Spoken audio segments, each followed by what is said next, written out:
Welcome to the Round 13 Waffle Wrap. I'm your guest host, Frizz Ferguson. Well, last week was a wet and windy winter's day. Claremont hosted East Perth at the showgrounds, and it was a game of two halves. In the first, East Perth piled on 6 goals to 2, and by half-time had a 7-goal lead. However, Claremont came out firing in the third, kicking 5 unanswered goals, keeping the Royals scoreless in the third and bringing the margin back to 4 goals by three-quarter time. In what was a hard-fought last quarter, both teams registering majors as Claremont tried to close the gap. However, East Perth were just too strong, winning by 16 points. Peel Thunder hosted the Perth Demons at Bendigo Bank Stadium, and Peel got on the board early with this fancy footwork goal from Sheridan. However, Perth got out to a 2-goal lead by quarter time. Peel managed to keep Perth to just 1 point in the second, as they kicked 3 goals of their own to take a 9-point lead in the main break. Perth hit back early in the third, but Anthony Morabito lifted the crowd with this running goal to give Peel a 2-goal lead by three-quarter time. Perth made a charge in the last quarter, kicking 3 in quick succession. However, it wasn't enough as Peel ran out winners by 19 points and notching up a well-deserved win in front of their home crowd. South Fremantle played host to Swan Districts at Fremantle Oval, and in the first quarter the Bulldogs came out firing to kick 3 goals in wet conditions and keeping the second-place Swans scoreless.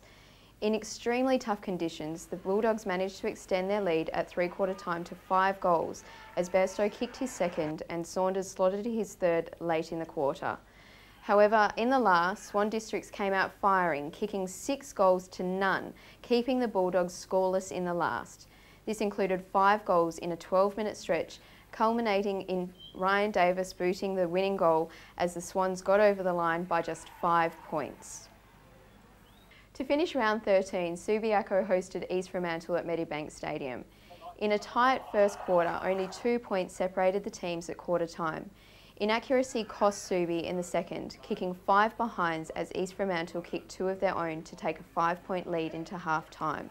However, Subi straightened up in the third, kicking 4 straight, but the Sharks kept their noses in front, kicking 3 of their own.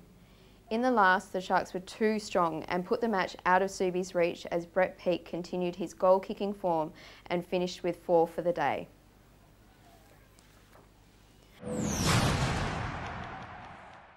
In this week's Tribunal and Match Review panel, Swan Districts accepted a reprimand for a rough conduct charge against Jared Blight on Ashton Hams. Brendan Abbott will appear at the Tribunal tonight for his rough conduct charge on Kyle Anderson. Now for a look at individual performances.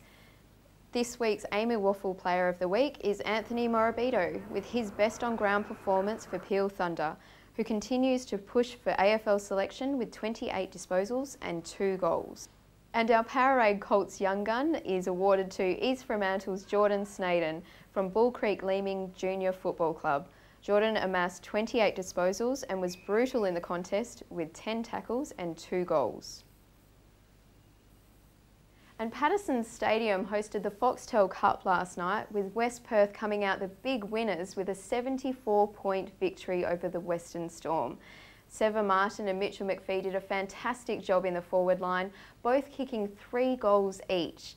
West Perth have now booked their spot in the grand final, with their opponents yet to be decided between East Perth and Williamstown. And now for round 14. Subiaco host Peel Thunder at Medibank Stadium this Saturday. Subiaco will want to get back into winning form after losing to East Fremantle last week, while Peel Thunder come off their 2nd win of the season. Swan Districts host Claremont at Steel Blue Oval, and on Sunday South Fremantle host West Perth at Freo Oval, with West Perth needing the win to keep their finals chances alive. This week's winner for the Waffle Selfie competition is Jessie Simpson and her crew out at Steel Blue Oval watching the Swan Districts. To register for your chance to win the ultimate grand final experience, visit the Waffle Facebook page and send in your photo via the competition tab. Thanks for tuning in this week, and we hope to see you at the footy this weekend.